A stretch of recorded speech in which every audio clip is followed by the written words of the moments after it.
예. 오늘 내가 서툴어 가지고서 그렇구만. 자, 계시록 4장 집필자로 7번 자료를 해드렸는데 말씀을 들어갑니다. 성경의 승천과 세상 교계의 휴거 교리에 대해서 잘 비교해 가면서 이제 살펴보려고 그래요. 아까 두 번째 시간에 한 10분 했었는데 그 내용은 야곱이 밧단 아람으로 가던 노중의 그 베델이라고 하는 곳에서 이상 가운데 본 그 돌베개를 하고 잠이 들었다가 깨어나서 이튿날 기름을 부어 세웠던 그 이상 중에서 사다리가 야곱과 그 조부와 아버지가 섬기던 하나님 사이에 놓여졌고, 그 사다리 위에 하나님의 사자들이 오르락 내리락 하는 그런 광경을 봤는데, 그것에 대한 계시를 잠깐 말씀을 드렸었던 거예요. 그 계시라고 하는 것은 사다리는 인자 예수를 말하는 것이고, 또 이제 그 영이 되신 그리스도죠. 그 사다리 위에 오르락 내리락 하는 하나님의 사자들이라는 것은 주님께서 구속을 이루신 후에 살려주는 영이 되어서 제자들을 모든 민족에게 땅끝까지 파송을 하셔서 그 제자들이 나아가 주인으로 전도를 함으로 회개하고 복음이 믿어져서 그리스도의 것으로 돌아온 사람들을 하나님께로 인도하는 것, 오르락 그 다음에 내리락이라는 건 하나님께서 그들을 받으시고 그들의 지난 모든 죄과들을 사면해 주셨으며 세상 끝날까지 그들과 함께 하시리라는 축복의 말씀, 성령의 약속을 이제 기업으로 받기까지 주님께서 친히 인도자가 되시고 그 말씀을, 언약의 말씀을 이루실 것이다 라고 하는 축복의 말씀을 믿는 이들의 모임인 교회 중에 다시 선포하는 것을 상징한 말씀이었다. 이거를 첫 시간에 말씀을 드렸었어요. 그래서 이 말씀에 대한 이해를 돕기 위해서 출애굽기 28장을 다 찾아서 읽겠습니다. 출애굽기 28장 1절로 30절까지 우선 읽습니다. 차근차근 읽겠습니다.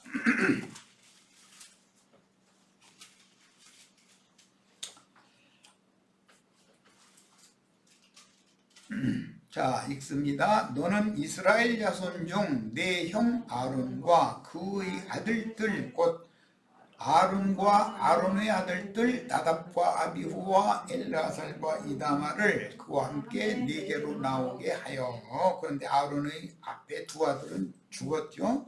엘르아살과 이다말이 이제 뒤에 대제사장 사명을 번갈아서 이제 수행을 하게 됐어요. 나를 섬기는 제사장 직분을 행하게 하되 내 형 아론을 위하여 거룩한 옷을 지어 영화롭고 아름답게 할지니 무릇 마음에 지혜 있는 모든 자 곧 내가 지혜로운 영으로 채운 자들에게, 지혜와 계시의 영이라고 신약성경 표현했어요. 우리 형제 자매님들이 다 이 지혜와 계시의 영을 받으셔야 돼요. 말하여 아론의 옷을 지어 그를 거룩하게 하여 내게 제사장 직분을 행하게 하라. 그들이 지을 옷은 이러하니, 이건 대사제의 옷을 말하는 거예요. 곧 흉패는 에봇 위에 덧입는 가슴 부위만 가리는 그런 보석들이 매달려 있는 조끼 형식의 옷이에요. 흉패와 에봇과 겉옷과 반포 속옷과 관과 띠라 그들이 네 형 아론과 그 아들들을 위하여 거룩한 옷을 지어 아론이 내게 제사장 직분을 행하게 하라. 이 대제사장은 흉패를 착용하는 것이 특징이고 일반 제사장들은 에봇, 겉옷, 반포 속옷, 관 같이 사용하지만 흉패를 착용하지 않지요. 그 차이가 있어요. 그들이 쓸 것은 금실과 청색, 자색, 홍색 실과 가늘게 꼰 배실이니라. 그들이 금실과 청색, 자색, 홍색 실과 가늘게 꼰 배실로 정교하게 짜서 에봇을 짓되 그것에 어깨바지 둘을 달아 견대라고 그래요. 이 두 끝을 이어지게 하고 금실로 다 연결한다는 거예요. 에봇 위에 매는 띠는 에봇 짜는 법으로 금실과 청색, 자색, 홍색 실과 가늘게 꼰 배실로 에봇에 정교하게 붙여 짤지며 호마노 2개를 가져다가 호마노라는 것은 구속을 이루신 예수 그리스도의 그 영을 상징하는 거예요. 그 위에 이스라엘 아들들의 이름을 새기되 이건 구약 백성들의 이름이에요. 12지파죠. 계시록 24장로가 나오면 먼저 견대의 12지파가 있고 가슴 부분의 12보석들이 있어요. 그러면 둘 합하면 24가 되죠. 그런 개념을 이해를 먼저 하셔야 돼. 그들의 나이대로 6 이름을 한 보석에 이것은 나이대로라고 하는 것은 장유의 자손을 이만큼 셈족은 중요하게 여긴다라는 걸 알 수 있죠. 나머지 6 이름은 다른 보석에 새기라.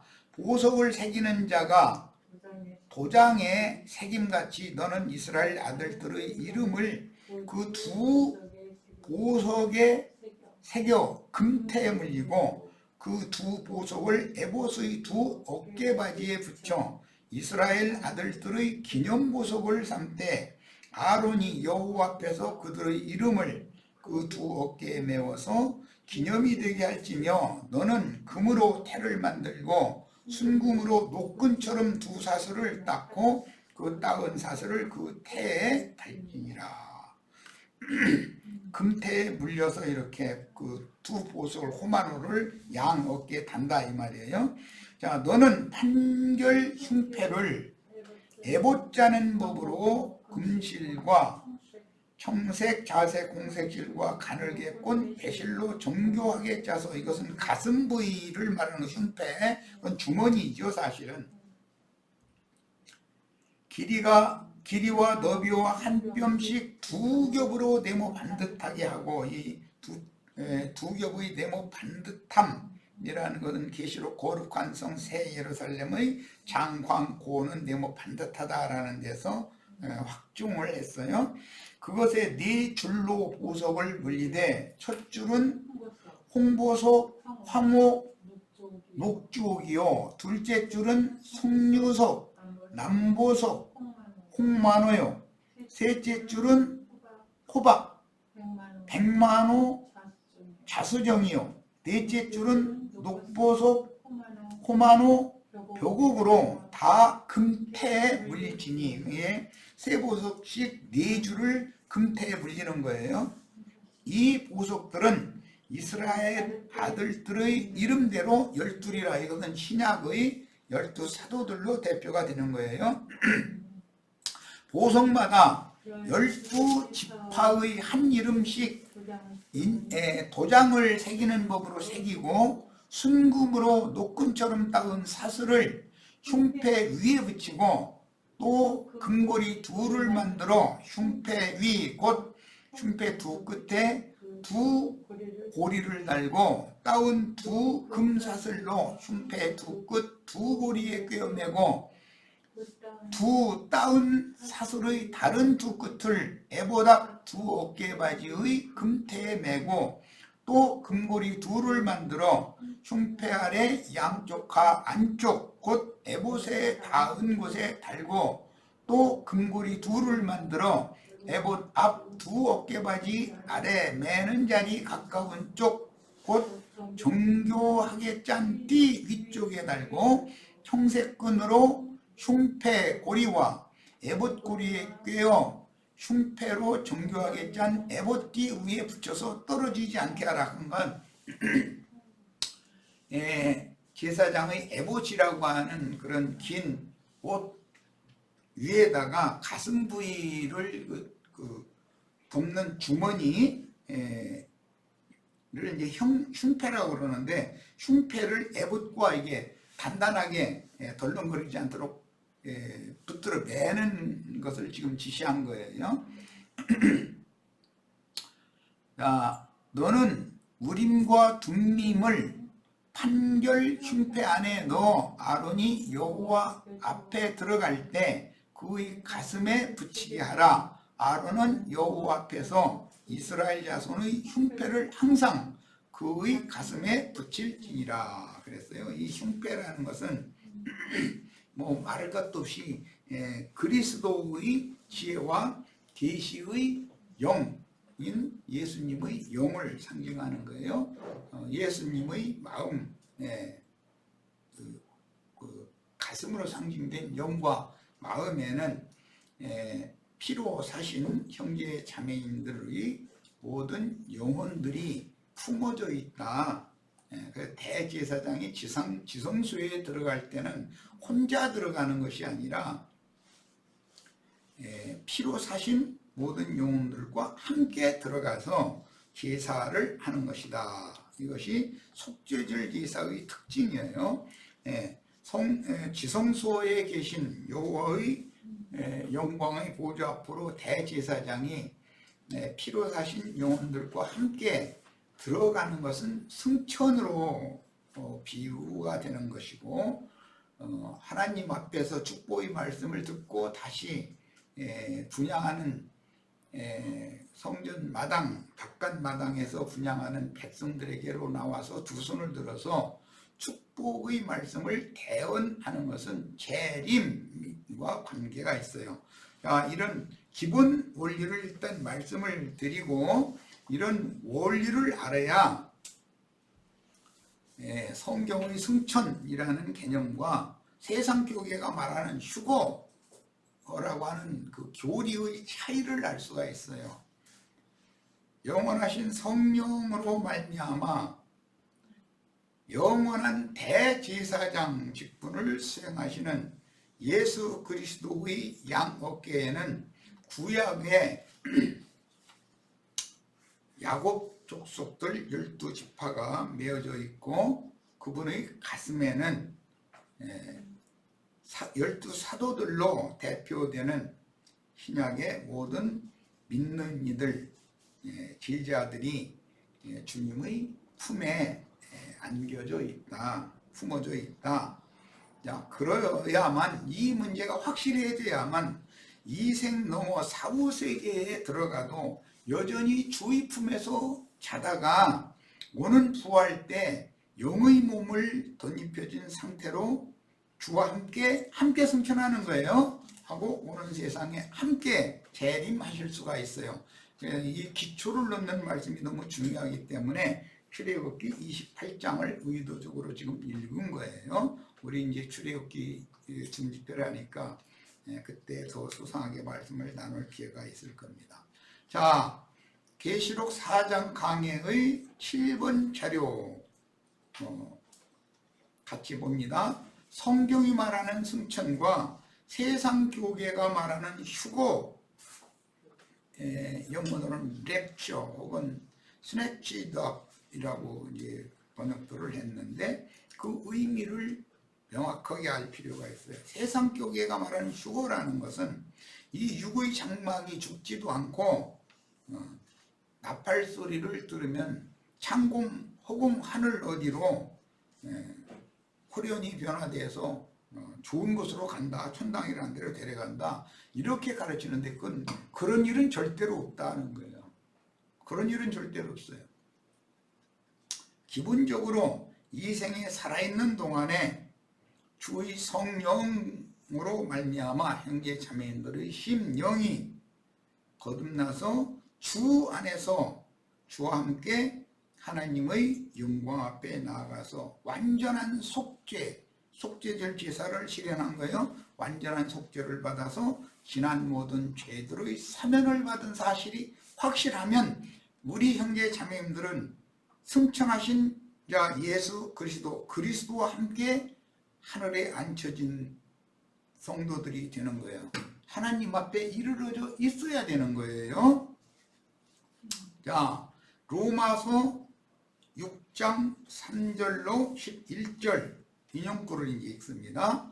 무릇 그리스도 예수와 합하여 세례를 받은 우리는 그의 죽으심과 합하여 세례를 받은 줄을 알지 못하느냐. 자, 여기서 그리스도 예수와 합하여라는 것이 너무 중요한 용어예요. 그래야만 주님이 믿는 우리 형제 자매님들과 또 우리는 주님과 상호 거처를 삼아서 연합이 되어져 있어야만 이제부터 영원토록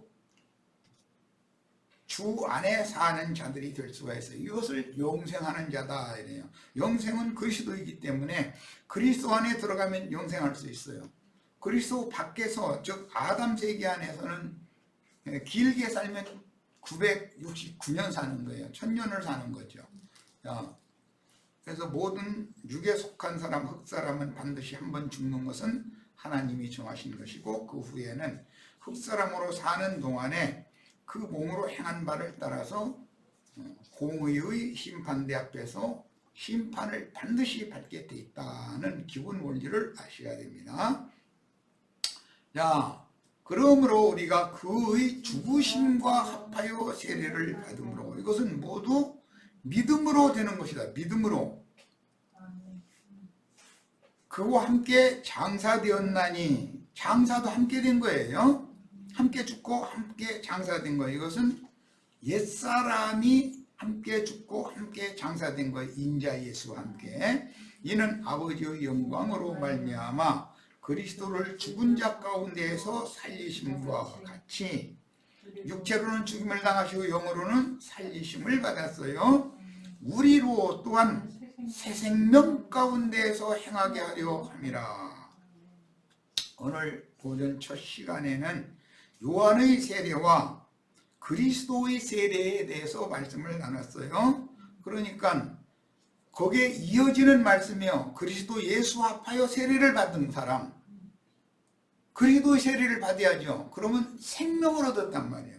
요한의 세례를 받으면 지난 죄과들을 용서받았단 말이에요. 두 방면의 세례를 반드시 받아야 된다는 걸 첫 시간에 말씀을 나눴었던 거예요. 자, 만일 우리가 그의 죽으심과 같은 모양으로 연합한 자가 되었으면 또한 그의 부활과 같은 모양으로 연합한 자가 되리라. 바울사도는 빌립보서 3장 10절에서 보면 그리스도의 그 부활에 참여하는 것을 그렇게 사모했어요. 그런데 우선은 영이 살리심을 받아서 부활 생명을 얻어야 된다 이거예요. 영생을 얻어야 된다 이거예요. 이 사람이 혼의 구원을 이루는 교회 생활을 다 한 후에 사후세계에는 음부의 낙원 주 안에서 자다가 또는 자기 일을 마치고 쉬다가, 자기 일이라는 것은 신앙생활을 말하는 거예요. 예수 믿는 믿음 생활. 쉬다가 이방의 충만한 수가 차고 특히 증인들의 그 순교자의 수가 차면 이방의 충만한 수가 차는 거기 때문에 그렇게 되면 한 시대가 종결이 되는데 그때 주 안에서 자던 자들이 단체적으로 일어나는 거예요. 그게 오는 부활이라고 그래요. 부활 때라고 그러죠. 단체적으로 일어나서 그때 영의 몸으로 주와 함께 하늘 영광에 들어가는 것. 그 다음에 하늘 영광에 들어가서 하나님의 영광에 참여한 모든 형제 자매님들이 지천사들이 되어져서 그 영이신 그리스도와 함께 오는 새 세상으로 내려와서 메시아의 왕국을 경영하게 되는 거예요. 그때 주와 함께 보좌들에 앉아서 오는 세상을 함께 경영하는 자가 되는 것. 그래서 그 천년의 차이까지 그리스도로 더불어 제사장이 되어 왕노릇한다. 그 다음에는 세세토록 왕노릇한다. 이렇게 성경이 연결되고 있습니다. 자, 우리가 알거니와 우리의 옛사람이 예수와 함께 십자가에 못 박힌 것은 죄의 몸이 죽어 다시는 우리가 죄에게 종노릇하지 아니하려 함이니 이는 죽은 자가 죄에서 벗어나 의롭다 하심을 얻었습니다. 이건 모두 믿음으로 되는 문제예요. 만일 우리가 그리스도와 함께 죽었으면 내가 그리스도와 함께 십자가에 못 박혔나니 갈라디아서에서는 이렇게 표현했죠. 또한 그와 함께 살 줄을 믿노니 부활에도 참여한다. 속사람이 부활에 참여하는 거예요. 겉사람은 죽는 거예요. 이는 그리스도께서 죽은 자 가운데서 살아나셨음에 다시 죽지 아니하시고 사망이 다시 그를 주장하지 못할 줄을 알미로다. 그가 죽으심은 죄에 대하여 단번에 죽으심이요. 예수님이 단번에 죽으셨죠. 그래서 히브리서에 보면 단번에 모든 제사들을 완성하신 말씀이 반복해서 나오고 있어요. 그가 살아계심은 하나님께 대하여 살아계시니 세상에 대하여는 죽고 하나님께 대하여는 살아났다는 거. 이건 믿음으로 취하는 거예요. 우리는 이와 같이 너희도 너희 자신을 죄에 대하여는 세상에 대하여 죽는 건 당연히 세상은 죄악이 만연하고 있기 때문에 그 세상 죄에 대하여 죽는 거예요. 죄에 대하여는 죽은 자요 그리스도 예수 안에서 하나님께 대하여는 살아있는 자로 여길지어다. 이 여겨라 라는 것이 믿어라 라는 말과 같은 의미예요. 자, 갈라디아 2장 19절로 20절입니다. 내가 율법으로 말미암아 율법에 대하여 죽었나니. 요한의 물침례라는 것은 옛사람을 죽이는 침례죠. 율법 제도의 제의에 의하면 죄인들이 자기 죄열이 생각나서 제물을 끌고 와서 제사장에게 넘겨주면 성막에는 물 깃는 여인들이 있어서 물을 많이 비축해도요, 그 물을 가지고 제사장들이 비둘기나 양이나 염소 혹은 소를 완전히 전신을 목욕을 시키는 거예요. 목욕을 시킨 다음에는 그 성막 뜰의 문은 항상 개방이 되어 있기 때문에 제물을 끌고 와서 제사장에게 넘겨준 사람이 보는 앞에서 목욕시킨 제물의 목욕시키기 전에 제물을 끌고 온 사람의 두 손을 두 뿔 사이에다가 이렇게 올려놓게 만들어요. 그리고 제사장이 그 손을 포개놓고 이 사람은 무슨 지파 멧대손 아무개인데 어느 지역에서 살다가 이런 죄열이 생각나서 이 죄과를 사면받기 위하여 오늘 이 제물을 여호와 앞에 드리고자 하오니 이 제물을 대속이니까 대신 받으시고 이 사람을 죽이시지는 마시고 살려주세요 라고 축도를 하는 거예요. 기도를 하는 거예요. 그 다음에 성막 안으로 제물을 끌고 들어가서 마당에서 목욕을 시킨 다음에 그 사람이 열린 문으로 그 목욕한 제물의 맥을 따는 것을 보게 만드는 거예요. 이게 예수와 함께 십자가에 못 박힌 것이 우리 형제 자매님들은 이상과 계시로 밝히 보여야 된단 말이에요. 내 자신이 주와 함께 죽었다라는 사실이, 이것이 구약의 제사법의 영적 실현이기 때문에 구약의 제사의 규례를 잠깐 소개하는 거예요. 자, 그 실현이 내가 율법으로 말미암아 율법에 대하여 죽었나니, 율법 제사는 지금 우리는 드리지 않기 때문에 이는 하나님에 대하여 살려 함이라. 내가 그리스도와 함께 십자가에 못 박혔나니, 이 십자가에 못 박히는 것이 제물이 맥이 몇 통을 딴다고 그러죠. 해가지고 피를 양푼에 이제 받는 거예요. 비둘기는 목을 비틀어서 끊고 날개 축지를 찢어요. 이제 이렇게 하는 거예요. 그런즉 이제는 내가 사는 것이 아니요 오직 내 안에 그리스도께서 사시는 것이라. 이제 내가 육체 가운데 사는 것은 나를 사랑하사 나를 위하여 자기 자신을 버리신 하나님의 아들을 믿는 믿음 안에서 사는 것이다. 이제 우리가 지금 현재 사는 것은 믿음 안에서 사는 거예요. 그러니까 모든 것들은 다 믿음으로 취하도록 구약시대에는 믿음으로 취하여 성령의 약속을 기업으로 받을 수 있는 예언이 되어 있는 것이고, 우리는 신약성경에서 믿음으로 실제로 이것을 취하는 거예요. 믿음으로. 네, 구약성경에는 약속만 주신 것이고, 신약성경인 우리 신약시대를 살고 있는 우리는 믿음으로 모든 약속을 받아들이는 거예요. 내 것으로. 자, 고린도전서 6장 17절, 주와 합하는 자는 한 영이니라 그랬어요. 뿐만 아니라 너희가 이 마음을 품으라 곧 그리스도 예수의 마음이니. 그러니까 영만 하나 되는 것이 아니라 마음도 주님과 내 마음이 하나가 돼야 돼요. 그러려면 내 마음에 주님의 마음을 품어야 된단 말이에요. 이렇게 상호 품는 거예요. 자, 에베소서 2장 5절로 6절, 허물로 죽은 우리를 그리스도와 함께 살리셨고. 제사법의 성취지요. 이것이 너희는 은혜로 구원을 받은 것이라. 또 함께 이렇게 해서 여기서 가장 중요한 것이 함께예요.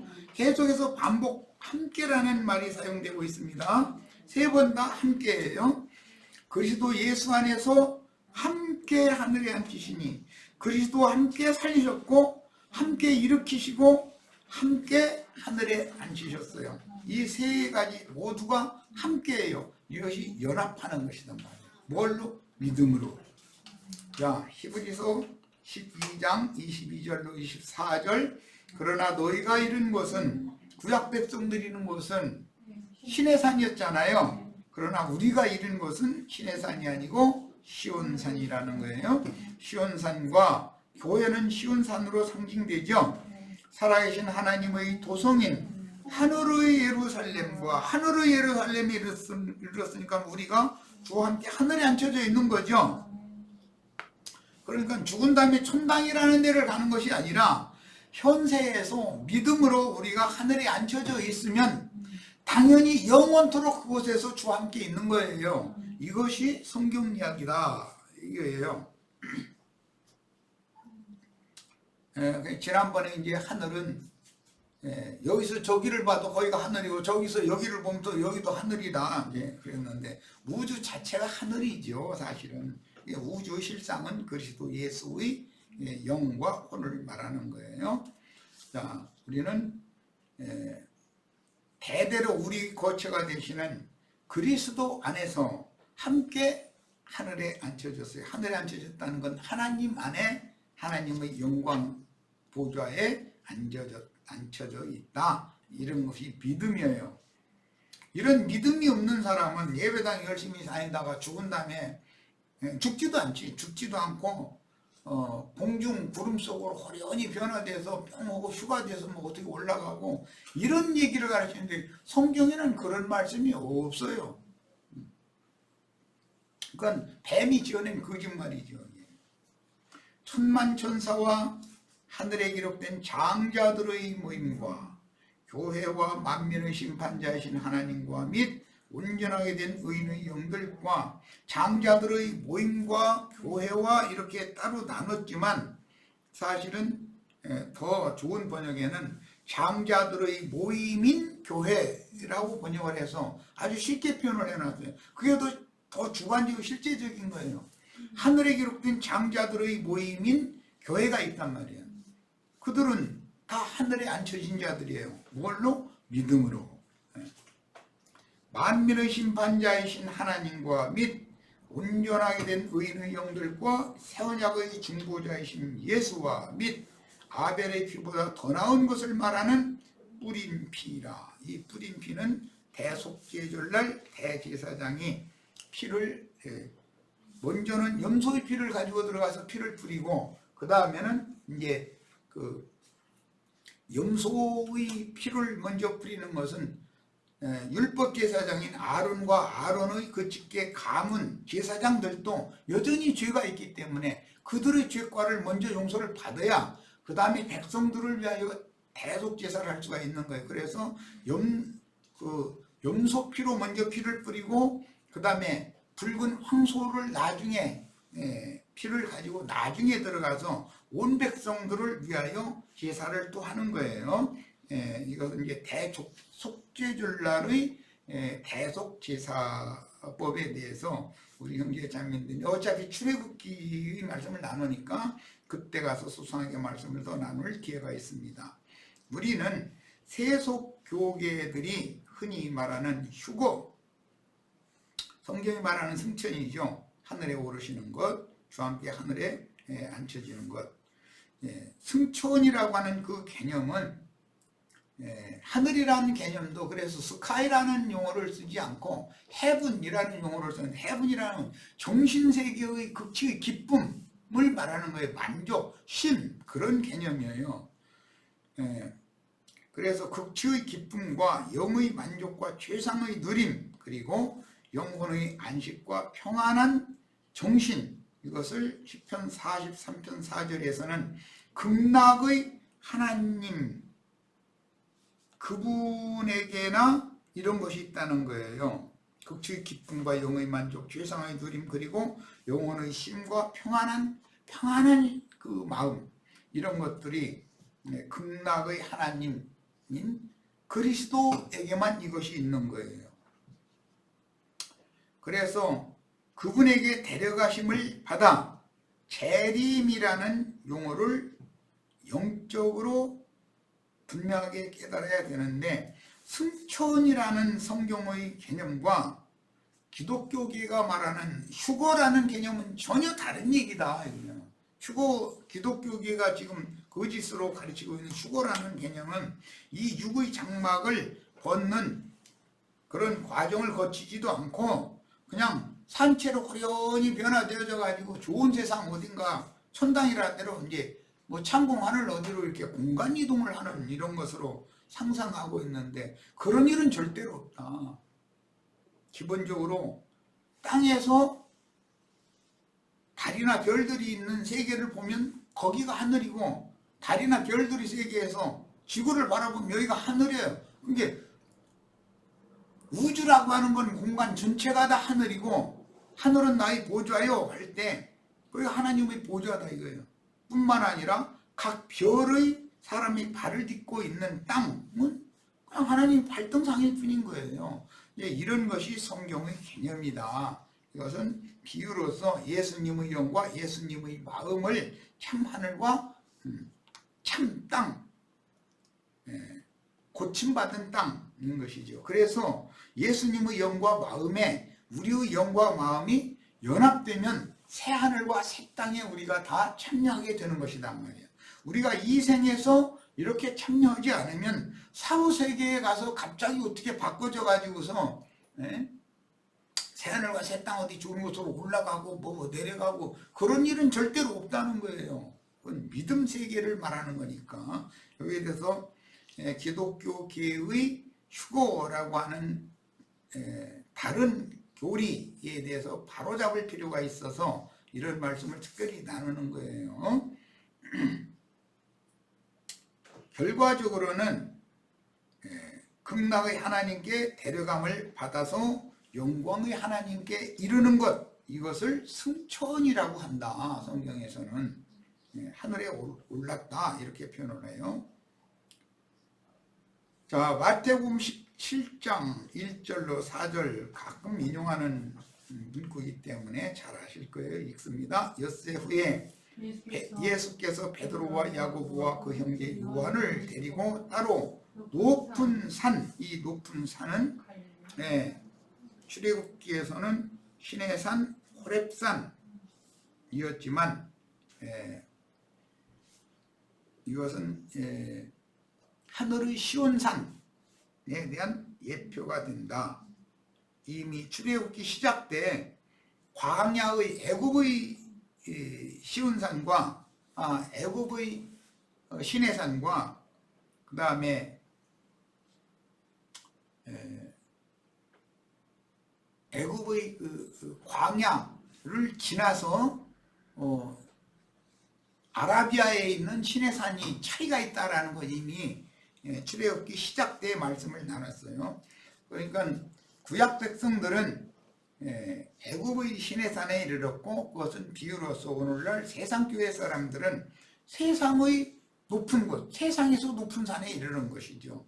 그러나 우리는 하늘의 쉬운 산에 이르러 있어야 된다. 이런 것을 기본적으로 이해를 하셔야 됩니다.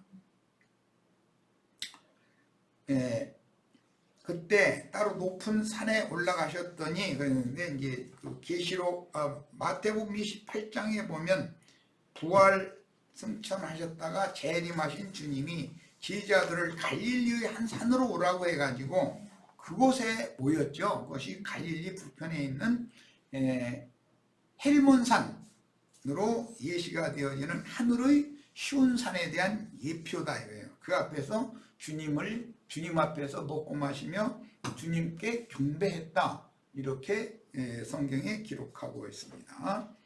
그때에 모세와 올라가셨더니 그들 앞에서 변형되사 그 얼굴이 해같이 빛나며 옷이 빛과 같이 휘어졌더라. 그때 모세와 엘리야가 예수와 더불어 말하는 것이 그들에게 보이거늘 베드로가 예수께 여쭈어 이르되 주여 우리가 여기 있는 것이 좋사오니 만일 주께서 원하시면 내가 여기서 초막 셋을 짓되 하나는 주님을 위하여 하나는 모세를 위하여 하나는 엘리야를 위하여 하리이다. 자매님 저기 컴퓨터 맨 아래 왼쪽에 보면은 스피커 모양이 있어요. 왼쪽 A자 바로 옆에 그것을 아래로 쭉 클릭하세요. 클릭했어요. 자, 저 막대기를 쭉 아래로 끌어다 놓으세요. 삑삑 소리가 나서 아예 안 들리게 해놓으세요. 됐습니다. 자, 다음에 말씀 이어갑니다. 그들 앞에서 변형되사 그 얼굴이 해같이 빛나며 옷이 빛과 같이 휘어졌더라 그랬어요. 그때 모세와 엘리야가 예수와 더불어 말하는 것이 그들에게 보이거늘 베드로가 예수께 여쭈어 이르되 주여 우리가 여기 있는 것이 좋사오니 여기 있는 것이 좋사오니라는 건 이 삶 가운데 계속 그곳에 있는 것을 기뻐했다 그런 뜻인 거예요. 만일 주께서 원하시면 내가 여기서 초막 셋을 짓되 하나는 주님을 위하여 하나는 모세를 위하여 하나는 엘리야를 위하여 하리이다. 그런데 실제는 모세와 엘리야를 위하여 집을 지으면 되는 것이 아니죠. 주님의 집을 세우는 것이지. 모세와 엘리야도 주님의 집을 세우는 사역을 했었던 거예요. 주님이 그 집이시며 주님이 그 집을 짓는 건축자시죠. 이 모든 것이 다 내 손으로 지은 것이 아니냐 이렇게 돼 있잖아요. 하늘이나 땅이나 그 안에 있는 만물 모든 것들은 주님의 손으로 지은 거예요. 자, 열왕기하 2장 10절로 11절과 고린도후서 1장 1절로 4절, 계시록 4장 1절로 2절을 대조하라고 표기를 해드렸어요. 열왕기하 2장 10절로 11절을 봅니다. 이 부분까지만 읽고 마칠 겁니다. 열왕기하 2장을 보겠습니다. 이것은 엘리야의 승천 이야기죠. 자, 10절, 11절 본인의 성경으로 다 찾으셨죠? 이르시되 네가 어려운 일을 구하는도다. 무엇을 어려운 일을 구했느냐면 당신의 성령이 하시는 그 용감이 갑절로 나에게 있기를 구합니다. 이렇게 구했기 때문에 말이에요. 그러나 나를 네게서 데려가시는 것을 네가 보면 그 일이 네게 이루어지려니와 그렇지 아니하면 이루어지지 아니하리라 하고 그랬어요. 자, 이 말씀을 잘 기억해 두셔야 돼요. 그래야 마태복음 24장이나 누가복음 21장, 마가복음 13장 등에는 하나는 데려감을 받고 하나는 버려둠을 당하고 이 말이 이해가 될 수 있기 때문에 그래요.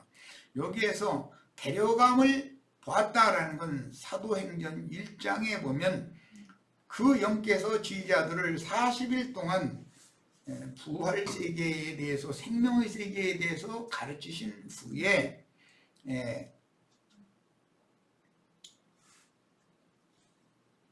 하늘의 하나님께로 주님이 승천하실 때 구름 속으로 끌려 올려가는 것을 제자들이 봤어요. 그 제자들에게는 오순절 갑절의 능력이 임한단 말이에요. 영이 임하니까. 그걸 이 문제를 깨닫지 못하면 오순절 성령 받았다고 떠드는 불로 해서 하는 그게 다 거짓말하는 거죠. 그건 길게 얘기할 필요도 없어요. 자, 이 말씀을 창세기 4장을 가서 좀 읽고 와야 되겠다. 기왕 이 말씀을 시작을 했으니까 빨리 가야 되겠네. 시간이 없네. 자, 창세기 4장을 듭니다. 거기 보면 에녹의 그 승천 이야기가 나오죠. 창세기 5장 5장 21절부터 보겠습니다. 에녹은 65세에 무드셀라를 낳았고 무드셀라를 낳은 후 300년을 하나님과 동행하며, 지금까지 계속 연합되면 동행하게 돼 있죠. 이생에서 연합돼서 동행하는 거예요. 자녀들을 낳았으며 그는 365세를 살았더라. 에녹이 하나님과 동행하다니 하나님이 그를 데려가심으로. 여기 데려간다. 하나는 데려감을 당하고 하나는 버려둠을 당한다 할 때 엘리야가 이 똑같은 말을 그 제자인 엘리사에게 했죠. 주께서 나를 데려가시는 걸 네가 보면 네가 원한 그 말이 그대로 응하겠지만 하나님께서 나를 데려가시는 것을 보지 못하면 그 말은 응하지 않는다, 이렇게 했어요. 자, 이게 고린도 후서 1장 1절로 4절을 읽겠습니다. 이런 말씀에 대한 예언을 잘 이해하셔야 돼요. 복음서에서는 하나는 데려감을 받고 하나는 버려둠을 당한다, 이렇게 표현했어요. 이 말은 무슨 데려감을 받는다는 것이 창공 하늘 어디로 휴거된다는 말이 아닌 거예요. 여기서 데려간다라는 말은 육의 장막을 벗긴다 이 말이에요. 기본적으로 육의 장막을 벗겨서 안식이신 주 안에서 자던 사람이 주 안에서 자다가 마지막 나팔 소리가 날 때 일어나서, 지금 마지막 나팔을 불고 있는 중에 우리가 일어날 때 영의 몸을 덧입고 거룩한 성 세루살렘으로 데려가는 거예요. 그거 끌려 올려간다, 이렇게 표현을 했어요. 요 이제 과정을 설명하려고 그래요. 고린도 후서 1장 1절에서 4절까지 읽겠습니다. 하나님의 뜻으로 말미암아 그리스도 예수의 사도된 바울과 형제 디모데는 고린도에 있는 하나님의 교회와 또 온 아가야에 있는 모든 성도에게 하나님 우리 아버지와 주 예수 그리스도로부터 은혜와 평강이 있기를 원하노라. 찬송하리로다. 그는 우리 주 예수 그리스도의 하나님이시요 자비의 아버지시요 모든 위로의 하나님이시며 우리의 모든 환난 중에서 우리를 위로하사 우리로 하여금 하나님께 받는 위로로서 모든 환난 중에 있는 자들을 능히 위로하게 하시는 이시로다, 그랬어요. 그 다음에 우리는 지금 계시록 4장 말씀을 나누는 중인데 4장 1절로 2절 읽고 마치겠습니다. 어떻게 데려감을 받는가 이거예요. 바울 사도도 고린도 후서 12장에 보면 셋째 하늘에 이끌려간 적이 있었죠. 이끌려갔다가 다시 왔지만 데려간 상태는 나중에 순교자가 됐을 때 데려가신 거예요. 자, 그 과정을 이해를 잘 하셔야 되겠어요. 자, 스데반도 살아생전에 주님이 하나님 우편에 서 계신 것을 계시록 살아생전에 봤죠. 그런데 실제로 사후세계의 주안으로 들어갔어. 이제 안식에 들어갔었던 거예요. 그런 과정을 이해를 하셔야 돼. 4장 1절로 2절 이 일 후에 내가 보니 하늘에 열린 문이 있는데 내가 들은 바 처음에 내게 말하던 나팔 소리 같은 그 음성이 이르되 이리로 올라오라 하늘로 올라오라 그런 거예요. 열린 문을 통해서 이후에 마땅히 일어날 일들을 내가 네게 보이리라 하시더라. 내가 곧 성령의 감동되었더니 예요. 자, 영감을 받는 것은 성령의 감동을 받아야죠. 영이 보라 하늘에 보좌를 베풀었고 그 보좌 위에 앉으신 이가 있는데 이렇게 했어요. 자, 그러니까 이 생에서 이미 성령의 감동을 받아서 갑절의 영감을 받은 사람은 속사람이 온전한 사람으로 자라는데 필수적인 관건이 되는 거예요. 그 다음에 이 생을 떠나면 데려감을 받으면 음부의 낙원의 주 안에서 쉬다가 한 시대의 경륜이 마칠 때 마지막 나팔과 함께 주 안에서 자다가 일어나서 그 부활에 참여하여 주와 함께 승천을 하는데 하나님의 영광의 성인 거룩한 성 새 예루살렘으로 이끌림을 받는 것입니다. 데려감을 받는 것, 이끌림을 받는 것까지 오늘 말씀 나눴어요. 자, 마칩니다.